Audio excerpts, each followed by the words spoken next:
We're live from Paris here on France 24. Glad you could join us. I'm Stuart Norval. And I'm Eve Irvine. Welcome to the programme. We'll be with you for the next 4 hours of Live from Paris. These are today's headlines.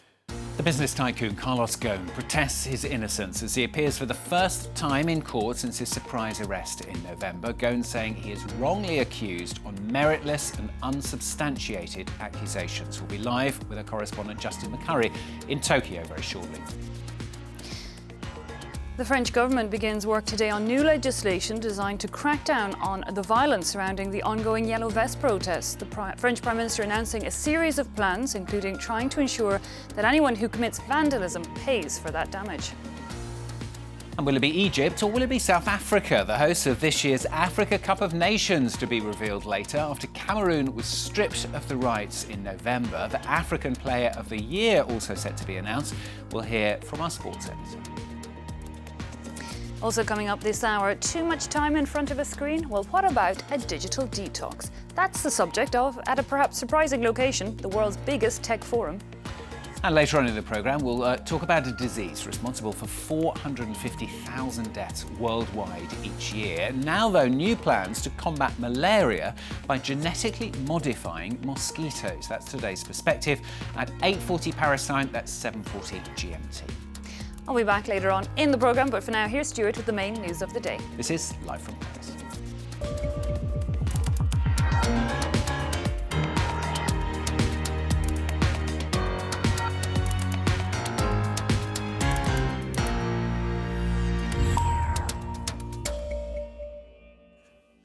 So he says he's been wrongly accused. He says he's been unfairly detained based on meritless and unsubstantiated accusations. And he says he's never received any compensation from Nissan that was not fully disclosed. That the first offence from Nissan's ousted chairman, Carlos Ghosn, as he appeared in court in Tokyo for the first time since his arrest in November.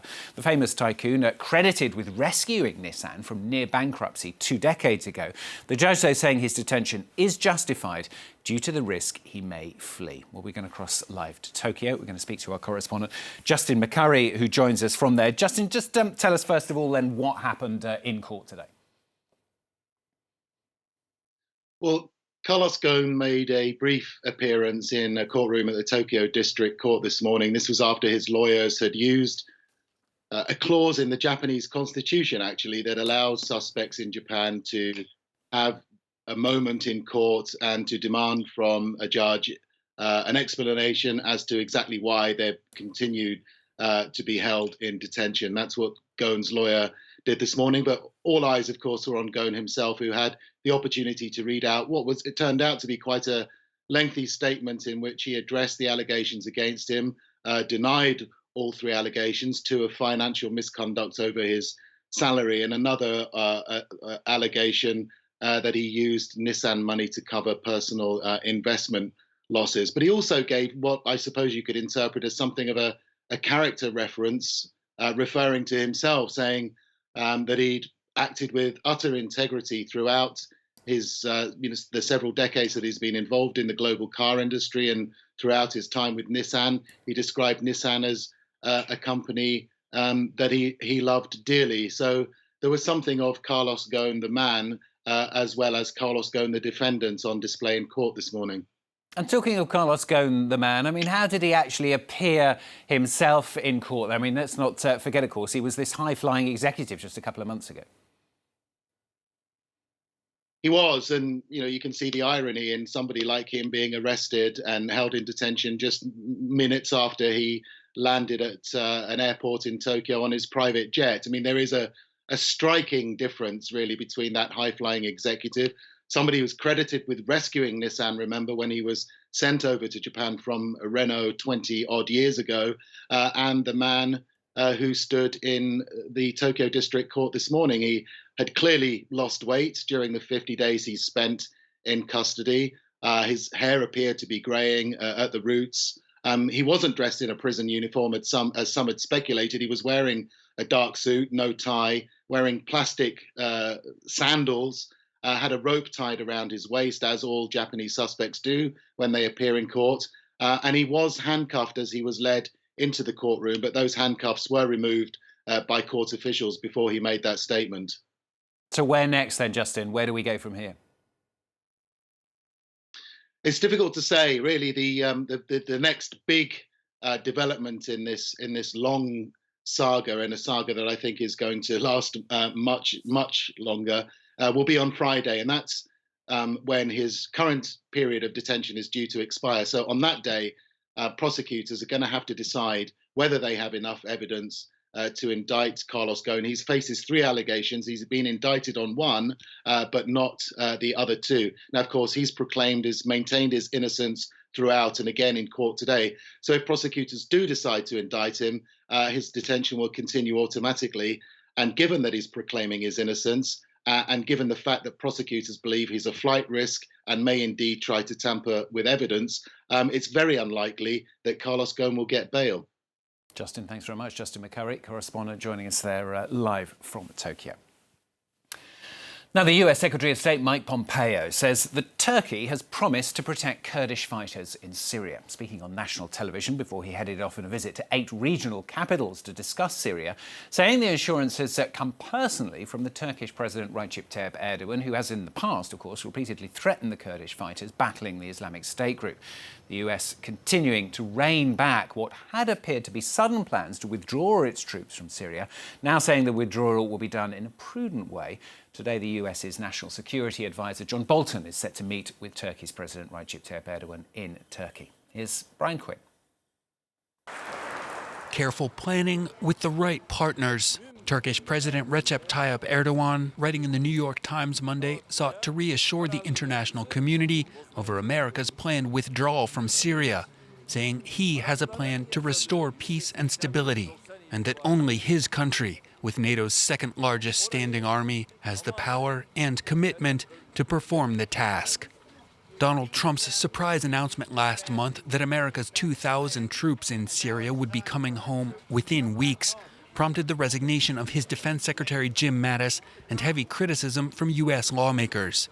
Since then, his administration has been pumping the brakes, making clear that the U.S. withdrawal is conditional. White House National Security Advisor John Bolton is set to meet with Erdogan on Tuesday. In Israel on Sunday, he made clear that U.S. allies in the region must be protected. We're going to be discussing the president's decision to withdraw, but to do so from northeast Syria in a way that makes sure that ISIS is defeated and to take care of those who have fought with us against ISIS and other terrorist groups. That a complication for Turkey, as chief among those allies is the Kurdish YPG militia, which has been instrumental in pushing the jihadis out of their captured strongholds and now controls a large autonomous swath of northern Syria. Ankara sees the YPG as a terror group linked to the outlawed Kurdistan Workers' Party, or PKK. Erdogan has made no secret of his desire to launch an offensive against the YPG. He now says Turkey has a plan to essentially remake the politics of northern Syria through new elections that will bar those with YPG ties. The White House is at pains to insist that Trump has not changed course, but the drawdown that was supposed to take just weeks now looks to be drawn out for months or more. And the US President Donald Trump and the French President Emmanuel Macron have also discussed plans for withdrawal of US troops from Syria during a telephone call. A spokesman saying the two discussed the country's commitments there, as well as reaffirming that any further use of chemical weapons must not be tolerated. Now, banning people from being able to take part in demonstrations and making the so-called casseurs, or thugs who cause destruction, pay for the damage they cause rather than the taxpayer. Those are the main measures set to be introduced here in France as France's Prime Minister appeared on national television to set out what the government intends to do to counter the ongoing violence surrounding the weekly Yellow Vest protests. A real hardening, then, of the government's stance on the unrest, although Edouard Philippe made it clear that the right to demonstrate must also be preserved. Erin Agunki reports. After an uptick in violence during the 8th straight week of Yellow Vest protests, the French government is going on the offensive. Il faut préserver la liberté de manifester en France. We need to preserve the right to demonstrate in France, and we must sanction those who want to infringe on this right. That's why the government favors updating existing legislation, adopting a new law to punish those who do not respect the obligation to declare protests, those who take part in undeclared protests, those who arrive at protests with balaclavas. The Prime Minister also announced plans to create a database comprised of people who would be banned from protesting if authorities consider them to be a risk to public order. These individuals would be required to check in at a police station during protests to ensure they do not attend. For those who refuse to comply, they could be taken into custody and detained. Similar mechanisms have already been used to prevent hooligans from entering football stadiums. But many observers say the decision on who has the right to protest should be left to a judge following a trial, as is the case today. We cannot deprive people of the fundamental right to freedom. Freedom to express their opinions, freedom to assemble and protest the government. So we cannot create a database of government critics. A law already including the proposal to create a database of known troublemakers will be debated before the National Assembly in early February. In the meantime, for the 9th straight week of protesting planned for next Saturday, 80,000 members of different security forces will be deployed across France. The trial is set to continue today here in France of the Roman Catholic Archbishop of Lyon, the highest profile cleric to be caught up in the paedophile scandal inside the Catholic Church in France. Yesterday, Cardinal Philippe Barbarin telling a court here that he never tried to cover up sexual abuse and he's not guilty of anything. He's standing trial alongside 5 others from his diocese accused of failing to report allegations of sexual abuse on Boy Scouts in the early 80s and early 90s. Yenna Lee reports. Gathering his thoughts before the court opens its session, Philippe Barbarin, the Archbishop of Lyon, faces up to 3 years in prison and 45,000 euros in fines. Plaintiffs accuse him of covering up sexual abuse in the Catholic Church. The cardinal denied the allegations before the judge. I never sought to hide, let alone cover up, these horrible deeds. Barbarin and 5 others are accused of failing to report sexual assault committed by their colleague, priest Bernard Prenat, on children from 1986 to 1991. Despite multiple accusations spanning decades, Prenat worked in close contact with minors until 2015, when a former Boy Scout went public with his story. Police dropped the investigation after 6 months in 2016 for lack of evidence, but a group of victims managed to have the case reopened. It's an important trial. It comes after almost 4 years of legal proceedings, and now we're going to learn more elements of truth on the silence of the Church, of its institutions, and more about the silence that was imposed on the victims. Though Barbarin has not been accused of paedophilia himself, the Catholic Church's culture of cover-up is on trial. Monday, Pope Francis said the abuse of minors is one of the vilest crimes conceivable.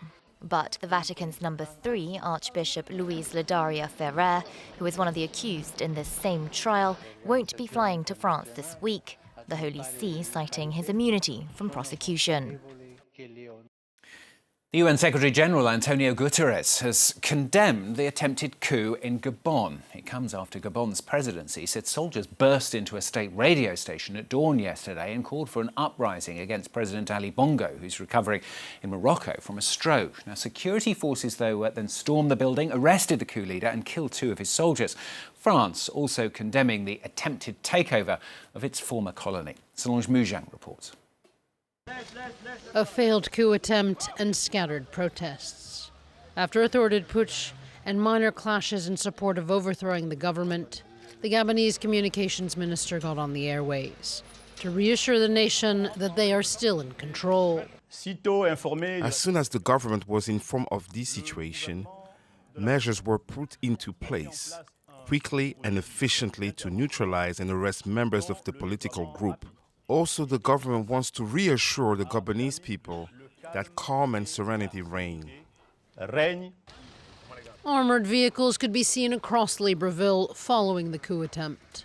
After storming the studios of Gabon's state-run radio station in the early hours of Monday morning, a group of army rebels called for an uprising. The man issuing the statement identified himself as Lieutenant Kelly Ondo Obiang, deputy commander of the Republican Guard and spokesman for a rebel youth movement comprised of members of the armed forces. The army used tear gas to disperse the some 300 coup supporters who'd gathered outside. A curfew was imposed on the capital. At around 8:30 a.m., security forces entered the media headquarters where the soldiers had been holed up. The government has said that the coup leader and other army officers have been arrested and 2 of his accomplices killed. The African Union joined the government's condemnation of Monday morning's events, its president tweeting that he rejected all unconstitutional change of power, a condemnation that may not yet have been heard, for the internet was cut off in the Central African nation. Solange Moujang reporting there. Now, it's a complicated piece of machinery, that's all. Perhaps not that exciting, but it is certainly huge. Have a look at the pictures then. It is an 800,000 kilo polypropylene propane splitter. Try saying that at what is 6:15 in the morning here in France. People in Edmonton in Canada are being warned to watch out for it on the roads as it's moved from there very, very slowly to a complex just 25 kilometres away. Now, it's 96 metres long, 13 metres high, takes up 2 lanes of highway and the hard shoulder as well. The trip in an ordinary car would take about 40 minutes, though this one, with that, is going to take 4 whole days. And once installed, the splitter will be used to separate propylene from propane for processing into the recyclable plastic, which is called polypropylene. I think I deserve a medal for all of that very early in the morning here in France. You're watching live from Paris. Let's bring you up to date with the main headlines on the programme. The business tycoon Carlos Ghosn protesting his innocence as he appears for the first time in court since his surprise arrest in November. Ghosn saying he is wrongly accused on meritless and unsubstantiated accusations. The French government beginning work today on new legislation designed to crack down on the violence surrounding the ongoing Yellow Vest protest. The French Prime Minister announcing a series of plans, including trying to ensure anyone who commits vandalism pays for the damage. And the US's National Security Advisor John Bolton to meet later with Turkey's President Recep Tayyip Erdogan. As the US Secretary of State Mike Pompeo, he's heading off on a tour of 8 regional capitals to discuss Syria. Before he left, Pompeo saying Turkey has promised to protect Kurdish fighters there.